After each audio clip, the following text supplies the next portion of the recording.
पहले कोई गलत काम करता है तो उसके बारे में सरकार के बारे में थोड़ी कोई सोचता है। जब तक कानून को जगाया नहीं जाएगा तब तक वो जागेगा नहीं। तो अब तो अतीक अहमद मर गए तो उसमें कौन सी बड़ी बात हो गई। अब तो दूसरा कोई, अब देखो कौन चलाता है सरकार। तो योगी राज है, मुसलमान खुश है, हिंदू खुश है, हर कोई खुश है, इससे कोई दिक्कत किसी को नहीं है। मेरे हिसाब से जो हुआ ऑन द स्पॉट वो बढ़िया हुआ, जैसी करनी वैसी भरनी। नमस्कार, आप देख रहे हैं सौगंध टीवी और मैं हूं आपके साथ आस्था तिवारी। माफिया अतीक अहमद की हत्या के बाद से ही चर्चा का विषय बना हुआ कानून व्यवस्था को लेकर तमाम मुद्दे उठे। अब जनता क्या सोचती है मुझसे जान लेते हैं। क्या नाम है भाई साहब?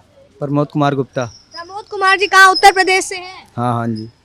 ये कहा जा रहा है कि अतीक अहमद की जो पुलिस संरक्षण में हत्या हुई वो गलत हुआ, ऐसा नहीं होना चाहिए था। न्यायालय अगर उसको सजा देता वो ज्यादा सही रहता। आपको क्या लगता है? पहले कोई गलत काम करता है तो उसके बारे में सरकार के बारे में थोड़ी कोई सोचता है।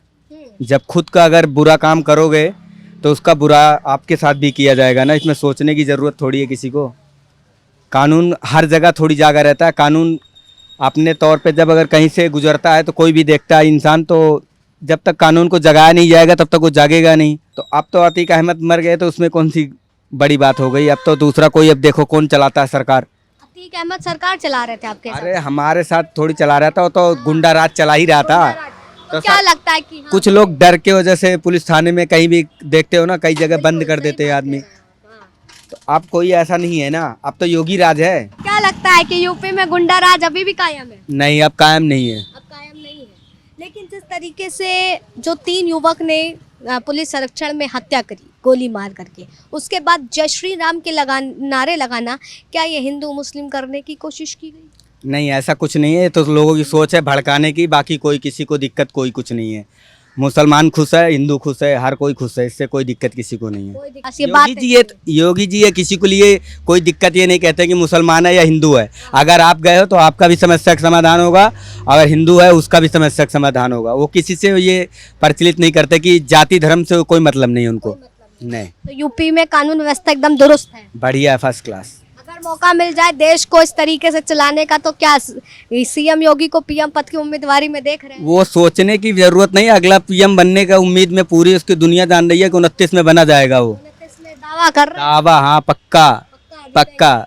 शाइस्ता फरार है। क्या लगता है कि अभी हाल ही में डिप्टी सीएम केशव प्रसाद मौर्य उमेश पाल के घर परिवार से मिलने गए थे।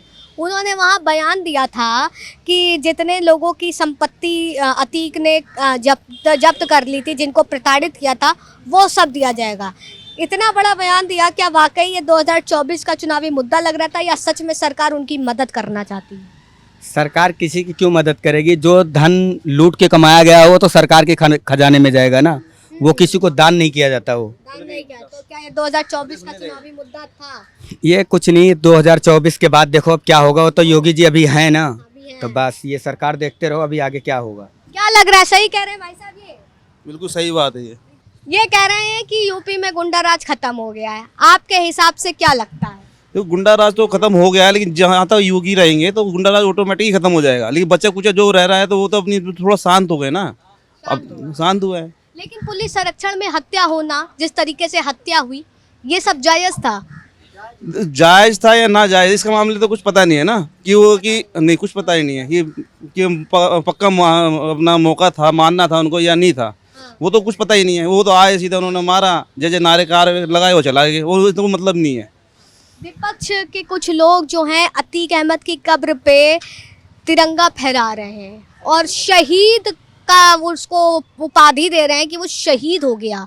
इतना ही नहीं, बिहार में भी कुछ लोगों ने जो है सरेआम आम जनता ने शहीदी के नारे लगाए हैं और बोला जा रहा है कि रोज़े के वक्त उसका मौत हुई है, वो पाक हो गया है। आपको क्या लगता है, किसी माफिया के लिए शहीद शब्द का इस्तेमाल करना, इस तरह की राजनीति जायज़ होनी चाहिए? नहीं, जायज़ तो नहीं होनी चाहिए। ये तो अपनी गवर्नमेंट देख ही रही है कि ये जायज़ है ना जायज़ है। गवर्नमेंट को पता है ना कि अगर वो उसको मारा गया है, इनकाउंटर हुआ है, कुछ भी हुआ है, लेकिन शहीद कह देना, कांग्रेस के नेता शहीद बता देना, वो आज़ादी थोड़ी ना कराई उसने देश की जो शहीद हो गया है। तो क्या लगता है, ये वाकई वोट बैंक का काम के चलते कुछ भी बोल देते हैं या वाकई उनको लगता है कि ऐसे लोगों को शहीद का दर्जा देना चाहिए?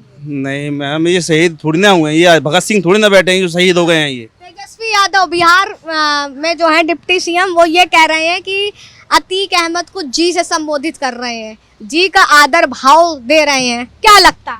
अब वो दे रहे हैं तो उनके ऊपर डिपेंड करता है, वो दे रहे किस वजह से दे रहे हैं, उनसे पूछो ना जाके क्यों दे रहे हैं उनका। हाँ लेकिन हम तो आपसे यही जानना चाह रहे हैं कि इस तरह की राजनीति करनी चाहिए देश में, कि देश के विकास के लिए बात करनी चाहिए। सहमत हैं इनकी बात से आप? बिल्कुल बिल्कुल मैम। कहाँ ये लोकल रहने वाले दिल्ली के? नहीं, यूपी का। यूपी के हैं, तब तो आपको बहुत अच्छे से बताना चाहिए। आपके हिसाब से क्या लगता है, यूपी में गुंडा राज खत्म हुआ है? बिल्कुल खत्म हुआ है। और अतीक के साथ जो हुआ है, जैसी करनी वैसी भरनी। जैसी करनी वैसी भरनी बिल्कुल वाला काम। बिल्कुल बिल्कुल। लेकिन जिस तरीके से शहीद बताया जा रहा है, नहीं नहीं, जो शहीद बता रहे हैं मेरे हिसाब से वही देशद्रोही है, जो शहीद बता रहे हैं वही देशद्रोही है, वही देश। वही। शाइस्ता फरार है, उसके बाद उनका बड़ा बेटा उमर जेल से धमकी दे रहा है, मुझे बाहर निकलने दो तब मैं देख लूंगा। शाइस्ता जो फरार है ना, वो डर की वजह से ही फरार है कि मेरा ना एनकाउंटर हो जाए कहीं। अच्छा, बिल्कुल बिल्कुल मतलब आशंका है कि कहीं काउंटर बिल्कुल बिल्कुल मैम, गलत के साथ गलती होता है ना। गलती होता है। बिल्कुल, जो गलत करेगा उसके साथ गलती होगा। और जो आप बोल रहे हैं ना, जो जय श्री राम के नारे लगाने, अपने भगवान को याद करना, जो हिंदुत्व का वो है ना, तो अपने भगवान को याद करना कोई गलत नहीं है। कोई गलत नहीं। अगर वो अल्लाह को याद करते हैं तो हम भी जय श्री राम बोल सकते हैं ना। लेकिन इस तरह के काम करके हमारे राम भगवान तो बहुत ही आदर भाव से रहने वाले, शांत रहने वाले, अहिंसा के बिल्कुल वो नहीं थे। देखिए मैम, अहिंसा की वाली जो बात है ना, जो अतीक अहमद था ना, तो कोई वो आप मान के चलो, ना तो कोई वो राजनेता था, ना ही वो कोई ऐसा था। शहीद भगत सिंह तो था नहीं, जो उसके लिए उसने देश को आज़ाद करवाया है ना, तो उसके लिए मुझे नहीं लग रहा ये शब्द अहिंसा वाले हैं। जय श्री राम बोलना कोई अहिंसावादी नहीं है, कोई अहिंसावादी नहीं है। लेकिन जिस तरीके से आप बताइए, यूपी में पुलिस संरक्षण के बीच में ये पूरी हत्या हो जाती है, पूरा प्रचंड जिस तरीके से वो रचते हैं, ये सब जायज था? जो हुआ उसकी मैं निंदा करता हूँ, वो गलत हुआ है। जो भी हुआ है पुलिस संरक्षण में जो हुआ है, पुलिस की वहाँ पे कमजोरी समझ सकते हैं या कुछ भी समझ सकते हैं, बट जो हुआ है मैं तो यही कहूँगा, जो हुआ वो अच्छा हुआ। जैसी करनी वैसी भरनी। अगर माफिया अतीक को न्यायालय सजा देता वो ज्यादा सही था, या जिस तरीके से बीच रोड पे मार दिया? मेरे हिसाब से जो हुआ ऑन द स्पॉट वो बढ़िया हुआ, बढ़िया हुआ एकदम। करनी वैसी भरनी। उसने सबके साथ जो किया, भगवान ने उसे, जय श्री राम ने उसे ऑन द स्पॉट दिखा दिया, स्पॉट दिखा दिया। तो देखिए, जिस तरीके से आपसे जानना चाहेंगे, इस मुद्दे के बाद बोला जा रहा है बीजेपी हिंदू मुस्लिम कर रही है, आपको क्या लगता है? ये तो गलत बात है। हिंदू मुस्लिम से इनका कोई लेना देना नहीं है, कोई लेना देना बिल्कुल नहीं। अच्छा, वो एक माफिया था तो इसलिए उसके साथ ऐसा हुआ। माफिया था, इस वजह से ऐसा हुआ। तो थी ये, देखिए उत्तर प्रदेश की जनता की राय है कि उनका क्या कुछ कहना है कि जिस तरीके से अतीक की माफिया भाई की और उसकी हत्या हुई है, वो पुलिस संरक्षण में होना वो गलत था, लेकिन उसके जो कर्म थे उसका हिसाब लोगों ने दिया है। फिलहाल हम तमाम खबरों से आपको रूबरू कराते रहेंगे, तब तक आप बने रहिए सौगंध टीवी पर। कैमरा पर्सन अनिकेत के साथ आस्था तिवारी। आप देख रहे हैं सौगंध टीवी, सौगंध वतन की।